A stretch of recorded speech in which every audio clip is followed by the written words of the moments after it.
And now, join your hosts, Keith Reynolds and Charlene Chamberlain. Well, welcome and good morning. I'm Keith Reynolds, host of Morning Coffee. I'm here with my show co-host, Charlene Chamberlain. Good morning. Good morning, Char. It's Friday. It is Friday, and it is unbelievably beautiful out. Nice breeze. And we had some interesting guests yesterday. We had some critters on. We had some critters on, which some of our Facebook people hit up, and somebody was looking for Ricky the raccoon. Ricky the raccoon. I know that was the little Ricky the raccoon was. Ricky was here a couple days ago. And that was with our smarty pants Stephanie Milan sent that because she was on the show that day. So I told her Ricky was behind you. Mm-hmm. You know, we do have to get a Ricky the raccoon in here. We will. We need a character. Ricky Raccoon. We absolutely will. So, speaking of critters. Speaking of critters, absolutely. Our Friday morning guest is a very, very, very interesting artist. He doesn't really work with critters, but he works kind of with what critters make, and they're not really critters. So I'm just going to go ahead and introduce him. Are you going to do another Ricky Raccoon? I might. God. Anyway, our guest this morning on Morning Coffee is John Mullis, and he is an artist and the owner of Anthill Art Gallery, and he actually creates beautiful art sculptures from anthills, ant mounds, and I guess underground as well. Well, he'll explain it to us. So, hi, John. Good morning. Hi, Charlene. Good morning. Good morning. Good morning, John. Hey. So, you know what? Tell us, we were talking a little bit before the show started, but tell us how you got started doing this. There is a professor at FSU, Walter Chinkle, assuming an entomologist, but he wanted to show his class the capabilities of ants. Ants obviously being some of the smallest insects on Earth. So he poured aluminum down there, and it's not the only medium that he's made these casts out of. There are other videos of people using concrete and other different types of materials such as plaster of Paris and whatnot to do it. Aluminum works very well, obviously, because of the stability of it. What I mean by that is when it solidifies, it's very strong, very sturdy. So digging it out of the anthill, it retains its shape and its stability very well. So having watched that, our children were very interested in it, and one of our kids asked me if we could please try to do that, and we did. And a freak coincidence, the first time we tried it, it worked. And the reason I say freak coincidence is because we learned very soon after that it's very, very difficult to replicate this time after time. If the ground is too wet, too cold, too hot, or too dry, it can actually keep the cast from working well. And I can explain that later if you'd like. I think we need to see some pictures first before we I want to see some pictures first so we can kind of give our viewers some perspective of what we're talking about. Wow. So that's one of them. Oh my gosh, look at that. Awesome. It's beautiful. That is. Wow. It looks like coral, doesn't it? Yes, it does. It looks like coral. That's gorgeous. Thank you. Isn't that is just absolutely beautiful. Wow, look at that. Amazing. I believe one of the things that makes them so beautiful is, of course, the bases that I build for them to go on. Making the pieces themselves is not too terribly difficult to do. Making larger pieces, as they get larger, the difficult level goes up exponentially. And of course, I can explain all that later. But it's only as good as what you situate it on. My wife and I discussed it, and we get some lumber that's quite elegant, and I build those bases by hand. Yeah, I can see they're handcrafted. They're really beautiful. I have a question though. Do you just kind of wander around and look for ant mounds? How does that happen? How do you identify which ones are possibly going to work? And I'm sure there are different species of ants. Yes, there are many. The most, I would say, the largest percentage of ants in the U.S. are what are known as RIFAs, the red imported fire ants. Most everybody in the U.S. has heard of fire ants. So more times than not, you're going to see fire ant mounds more than you'll see other mounds. They are larger. Traditionally, they are larger than most mounds, and they usually rise up higher from the ground than most other ant hills will. That being said, the very first one that we poured was actually in our yard. And then from there, it was just simply as easy as speaking to other people about it and saying, do you have ant hills on your property? And lo and behold, one lady that we spoke to, who happened to be a very dear friend of ours, said that she had a huge one in her backyard. So we poured that, and we kept the very first one that we did in our yard, and the second one we poured that was in hers. That cask got sold to a gentleman in Italy, and then it was very easy. It's just as easy as talking to somebody, asking them if they have ant hills in their property. And most people that do, they're more than willing to let you pour the ant hills, because they're aware that the ants are going to be disposed of. Absolutely. That was going to be my next question. So if it's an ant mound on the top, do you kind of scoop or get all the sand or whatever that is off of the top first before you then go ahead and pour? No.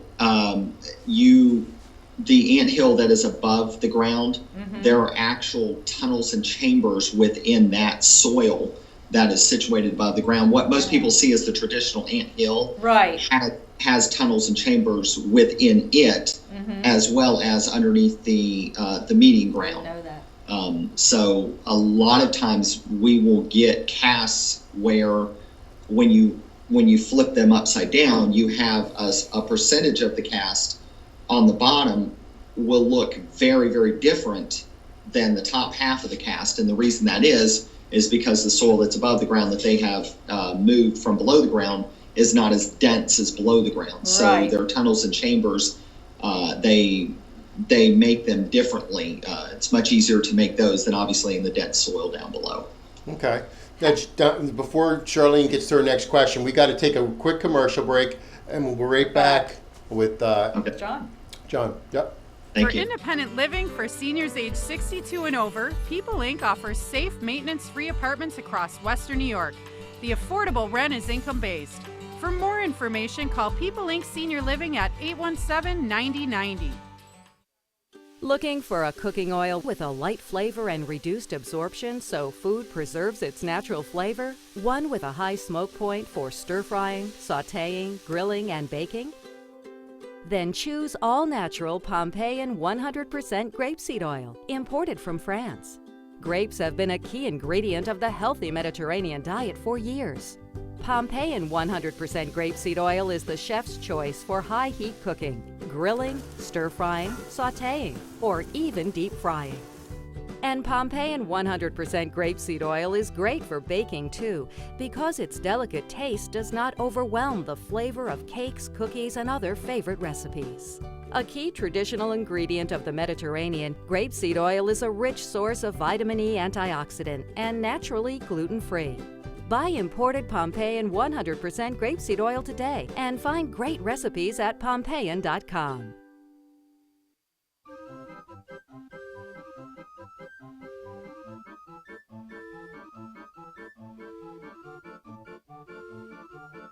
Wait, don't let this happen to you. At Jan Fence, we're family owned and operated for over 50 years, providing a wide choice of fencing. Why wait online at the big box store? Just call Jan Fence. Ask about our Easy Fence to Go products by Active Yards, the first truly do-it-yourself fence product. At Jan Fence, we always do what we say. Come see us today.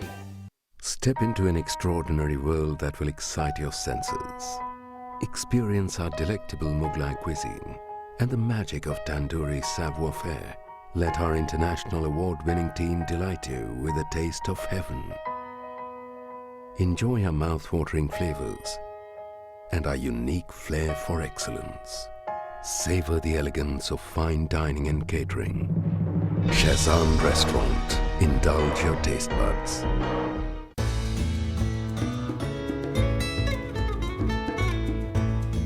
I'm Stephanie Milan, host of Read All About It. I interview authors of all kinds about their journeys of writing and the struggles that they face. You can watch my show at 12 p.m. on Wednesdays. Tune in to Radio Vision Networks. We hope to see you then. Today's show has been sponsored by More Than Gifts. Come see our new location in Marlton, New Jersey. Not just gifts, but more. Well, welcome back. I'm Keith Reynolds, host of Morning Coffee, here at my show co Charlene Chamberlain. I am just like amazed. I'm amazed with our guests, and also we are actually coming.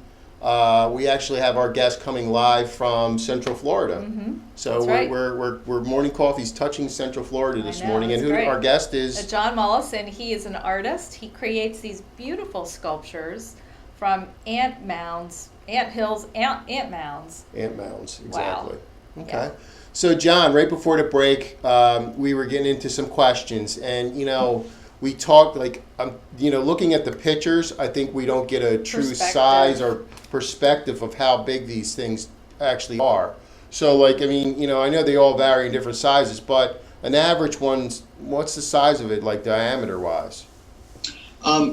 Diameter wise, there really is no average size, and that gets a little bit back to what I was saying about the ground not being too cold, wet, dry, or hot. And there are reasons for each one of those. The ground needs to be just about as perfect as it can be. And that is why there really is no average for them. They can range from anything very small. This is not a very small cast. This is, I've poured casts where they only go a couple of inches below the ground. Mm-hmm. This is a relatively small one, but not a real small one. They can range from that all the way up to, this is more of a medium-sized cast. Wow. Here. Let me see if I can situate this for you. Wow. And again, this is about a medium-sized cast. So John, does the age of the anthill have anything to do with it? Like, would an older anthill be larger because there are more ants working on it and living in it? Yes, there are several things that will dictate the size of the anthill.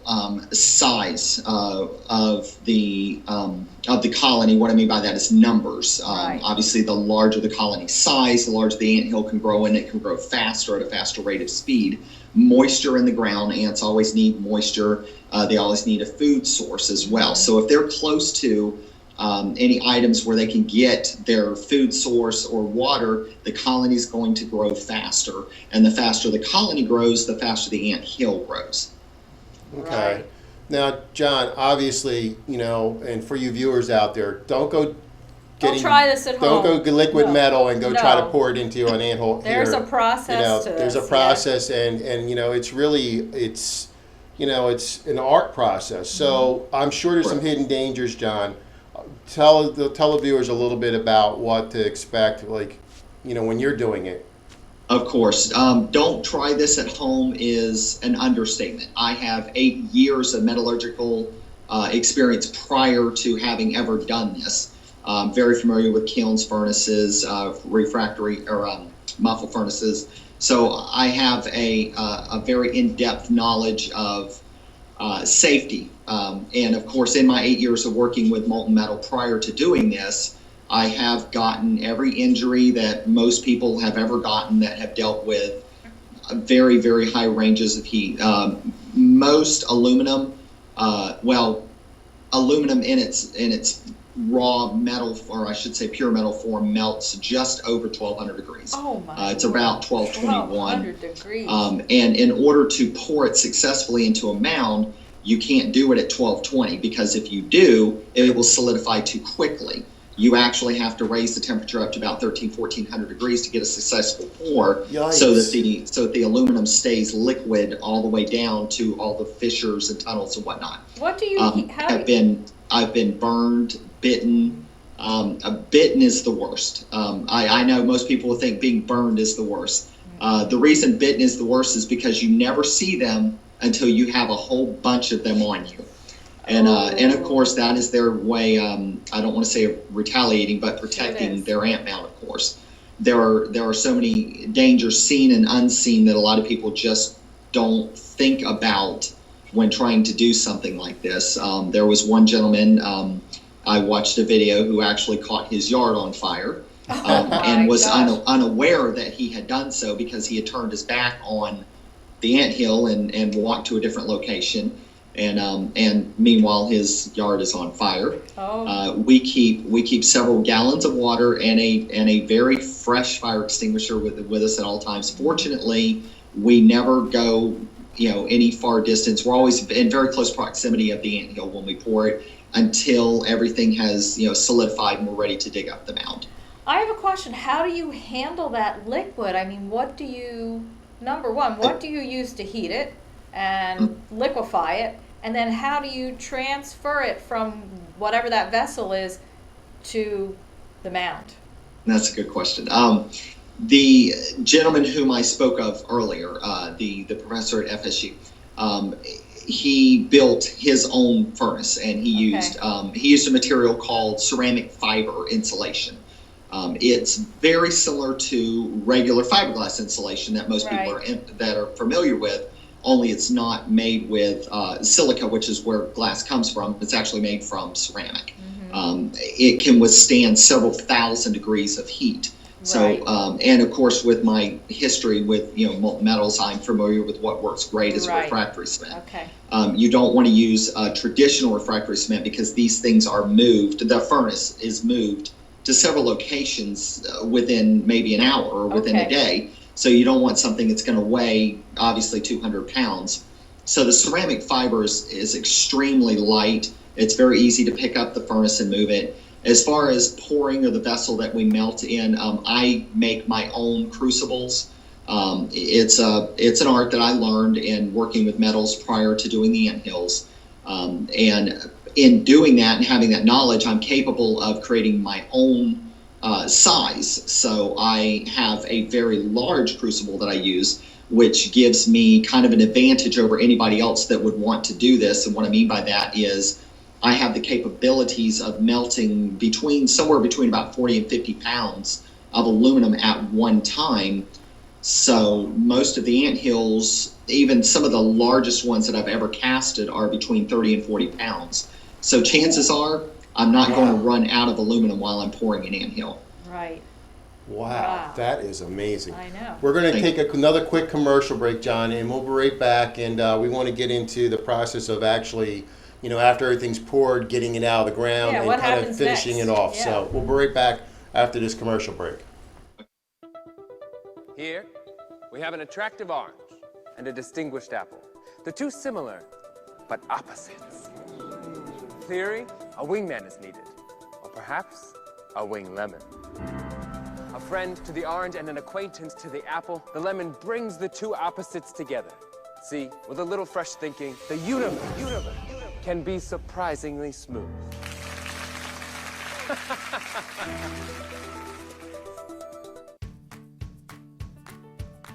When we make Beyond Natural dry dog and cat foods, we start with real meat as the first ingredient. We leave out corn, wheat, and soy. And we own where our dry food is made. 100%. Can other brands say all that? For nutrition you can trust and your pet will enjoy. Does your food go beyond? Learn more at purinabeyond.com. Fitzpatrick's. Deli dine for breakfast and lunch. And at night, gourmet dine for dinner with entrees and specialty sandwiches including certified black Angus cuts of beef and wild-caught seafood, plus catering options for specialty events. Since 1989, Fitzpatrick's, your hometown place with upscale tastes.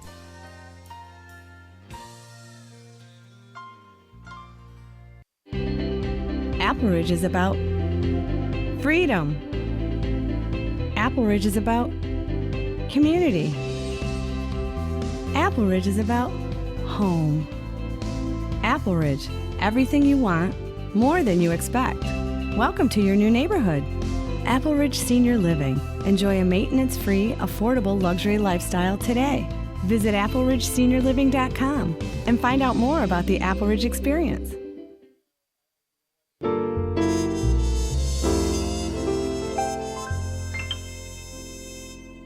Hi, I'm Dr. Sidney Cohen. I'm a psychologist in New Jersey. I'm the host of a show called Heading in the Right Direction, which will be appearing on internet TV station Radio Vision Network. It's a show that's going to cover a wide range of psychological subjects. I think you'll be very interested in the subjects. I'm also going to have the opportunity to send me emails, ask me some questions. I'll answer questions, and I very much look forward to you tuning in. I'm very excited to do this. Thank you. Today's show has been sponsored by Farmers Insurance in Voorhees, New Jersey. To protect your assets and the people you love, call Mike Skoranek, your local Farmers Insurance agent, at 856-336-2553. We are farmers. Bum, ba-dum, bum, bum, bum, bum. Well, welcome back. I'm Keith Reynolds, host of Morning Coffee, here with my show co-host Charlene Chamberlain. And Char, I'll tell you what, I'm amazed with everything that we've been talking about with John. And you know what? I'm not only going to have a robot here next week when you're on vacation. I'm going to get John to send me up some aluminum, and we're going to cast the statue of you, sitting just like that. I'll be eternal if you do that. That's right. So just remember that. Okay. So John, right before the break, we were talking, and obviously the process of the melting the metal and everything. Now I want to touch a little bit on the actual process of, I guess the metal's hardened, and how the heck do you get it out of the ground? Would you dig it up? It's as simple as just digging it up.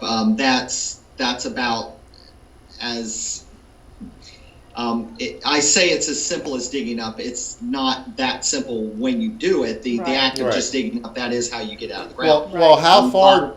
A lot of times you run into stumps, roots, rocks, shells. One of our most elaborate pieces that we own, which was just purchased by a gentleman overseas, is inundated with seashells. Oh. The property that it was poured on was a storage facility for motorhomes, and they had used shale for the ground so that when the motorhomes were parked there, the ground wouldn't settle.